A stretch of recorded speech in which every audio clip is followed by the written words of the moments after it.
Ration বন্টন দুর্নীতি মামলায় আদালতে চার্জশিট জমা দিতে চলেছে এনফোর্সমেন্ট ডিরেক্টরেট। আগামী সপ্তাহে বিশেষ ইডি আদালতে জমা পড়তে চলেছে চার্জশিট। সূত্রের খবর, এই চার্জশিটে অভিযুক্ত হিসেবে নাম থাকতে চলেছে ধৃত প্রাক্তন খাদ্যমন্ত্রী জ্যোতিপ্রিয় মল্লিকের। আর কার কার নাম থাকতে পারে চার্জশিটে জানার চেষ্টা করব সরাসরি সুজয় পাল আমাদের প্রতিনিধির কাছ থেকে। সুজয়,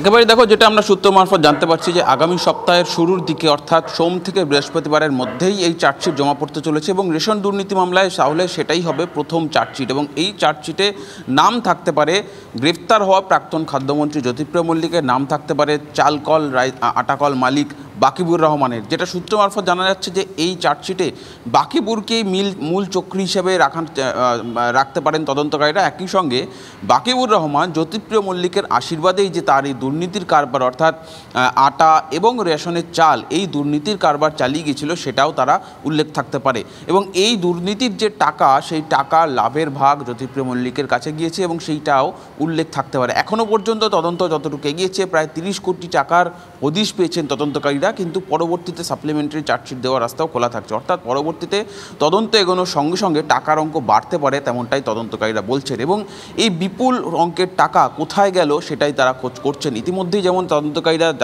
বাকিবুর রহমানের একাধিক সংস্থার হদিশ পেয়েছেন, প্রায় 16 থেকে 17টি সংস্থার হদিশ তারা পেয়েছেন, যে সংস্থার মাধ্যমে কালো টাকা সাদা করা হয়েছে। এবং অন্যদিকে জ্যোতিপ্রিয় মল্লিকেরও কিন্তু 3 থেকে 5টি সংস্থার হদিশ পেয়েছেন, যেখানে বাকিবুর রহমান টাকা পাঠাতো এবং কোথাও সেটা দেখানো হয়েছে ঋণ হিসাবে, কোথাও সেটা দেখানো হয়েছে অন্য সংস্থার মাধ্যমে ঘুরিয়ে আসছে। সেই সংস্থাগুলির সঙ্গে কিন্তু ইতিমধ্যেই জ্যোতিপ্রিয় মল্লিকের পরিবারের যোগাযোগও তদন্তকারীরা পেয়েছেন। ফলে সব মিলিয়ে বলা চলে যে তদন্তের প্রাথমিক পর্যায়ে এটা একেবারে প্রথম চার্জশিট, কিন্তু এই চার্জশিট জমা পড়লে কিন্তু জ্যোতিপ্রিয় মল্লিক বা বাকিবুর রহমান তাদের প্রত্যেকেরই জামিনের রাস্তা কিন্তু যথেষ্ট কঠিন হয়ে যাবে। তার কারণ ইতিমধ্যে জ্যোতিপ্রিয় মল্লিক এই মুহূর্তে চিকিৎসাধীন রয়েছেন SSKM হাসপাতালে, CCTV ক্যামেরার নজরবন্দিতে রয়েছেন। তার SSKM-এ ভর্তি থাকার বিষয়টিও কিন্তু ইতিমধ্যেই তদন্তকারীরা সেটা নিয়ে সন্দেহ প্রকাশ করেছে, উদ্বেগ প্রকাশ করেছে। ফলে তদন্তকারীরা তদন্তের জ্যোতিপ্রিয় মল্লিকের দিক থেকে যেভাবে তদন্ত এগিয়ে নিয়ে যাওয়ার দরকার তিনি সহযোগিতা করছেন না, সেই বিষয়টিও চার্জশিটে উল্লেখ থাকতে পারে। তার কারণ তদন্তকারীদের বক্তব্য যে তাকে জেলে গিয়ে জেরা করার প্রয়োজন ছিল, কিন্তু SSKM হাসপাতালে থাকায় তাকে জেরা করা যাচ্ছে না। তার কারণ প্রত্যেক দিনই তদন্তে নতুন নতুন তথ্য উঠে আসছে, যে তথ্যগুলি ভেরিফাই করা, যাচাই করা অত্যন্ত গুরুত্বপূর্ণ, কিন্তু সেই জায়গাতেই ভেরিফাই করা বা যাচাই করার বিষয়টি কিন্তু আটকে পড়ছে। শুধুমাত্র বাকিবুর রহমানকেই কিন্তু তারা আপাতত জেল হেফাজত রাখতে পেরেছেন। তদন্তকারীদের বক্তব্য যে এর পরবর্তীতে আরও বেশ কয়েকজনের নাম রয়েছে, যাদেরকে পরবর্তীতে কিন্তু তলব করা হবে, জিজ্ঞাসাবাদ করা হবে। কিন্তু এই খাদ্য দপ্তরের মাধ্যমেই যে রেশনের দুর্নীতি হয়েছে সেটাই এই চার্জশিটে জোরালোভাবে উল্লেখ করতে চলেছে তদন্তকারী সংস্থা। এবং সেই নিঃসন্দেহে সুজা, এই মুহূর্তে বড় খবর তুমি ব্রেক করলে, নজর থাকবে।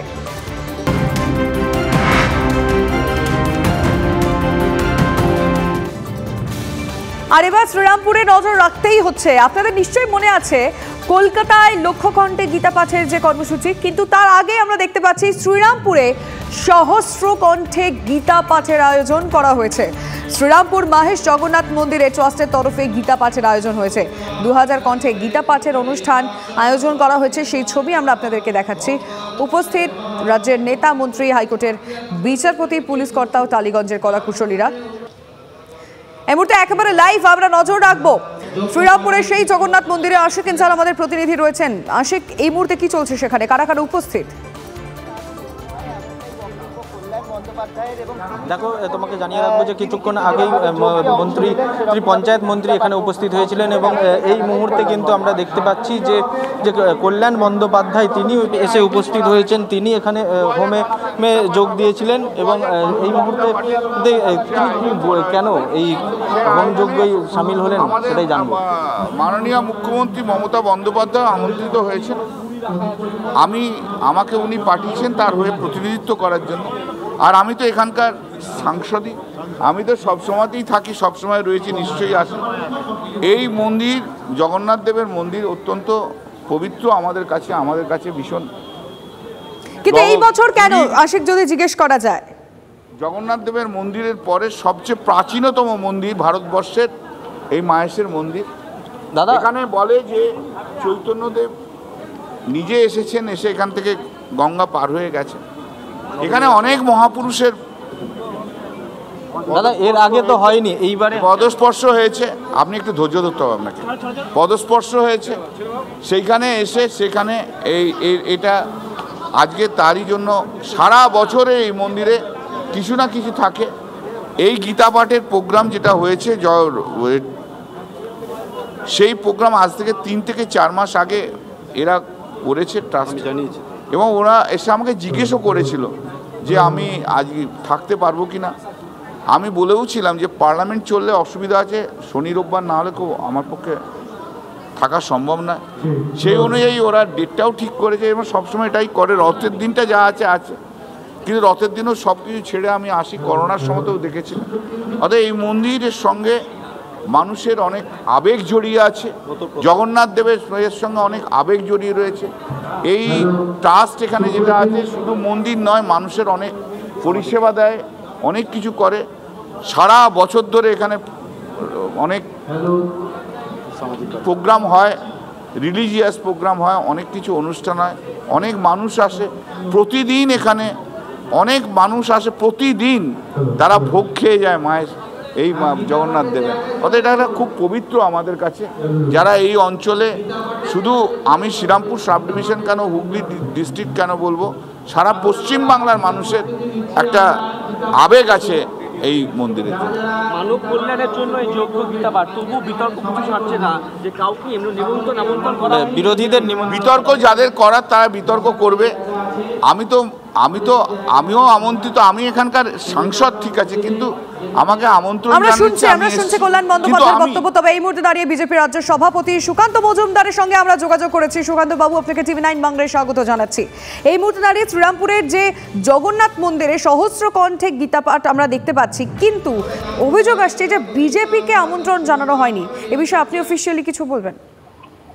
দেখুন, আপনারা জানেন যে আগামী 24শে জানুয়ারি সেই দিন মাননীয় প্রধানমন্ত্রীর 24শে ডিসেম্বর মাননীয় প্রধানমন্ত্রীর উপস্থিতিতে কলকাতার বুকে দক্ষ কণ্ঠে গীতা পাঠ হওয়ার কথা এবং তার প্রস্তুতি চলছে।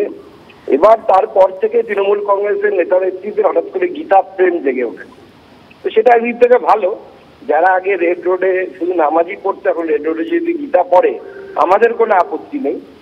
তাতে আমার মনে হয় ধর্ম নিরপেক্ষতা আরো, মানে আপনাদের কি মনে হচ্ছে যে আপনারা গীতা পাঠ করবেন বলে তারা চাপে পড়ে করছেন? এটা একদম এটা চাপে পড়ে করছে, না হলে তৃণমূল নেতারা গীতা পাঠ, চণ্ডী পাঠ এসব তো পায়খানা আর কোথাও সাহস করে করতেন না, ভোট ব্যাংক হারিয়ে যাওয়ার ভয়। এখন ভোট ব্যাংকের ভয়, যে সেই ভয়টা কাটিয়ে উঠে গীতা পাঠ করছে, এটাই হিন্দু সমাজের জন্য, হিন্দু ধর্মের জন্য ভালো। আমি স্বাগত জানাচ্ছি। বিজেপি নেতাদেরকে আমন্ত্রণ জানাননি, তাও কোনো অসুবিধা নেই। গীতাটা ভালো করে পড়ুন, গীতাটা বুঝুন, এবং গীতা বুঝে সেই অনুসারে যদি কাজ করতে পারেন তাহলে আপনিও হিন্দু হিসেবে সার্থক জন্ম হবে, আপনার জন্ম সার্থক। বেশ ভালো লাগলো আপনার কথা শুনে, অনেক ধন্যবাদ আপনাকে।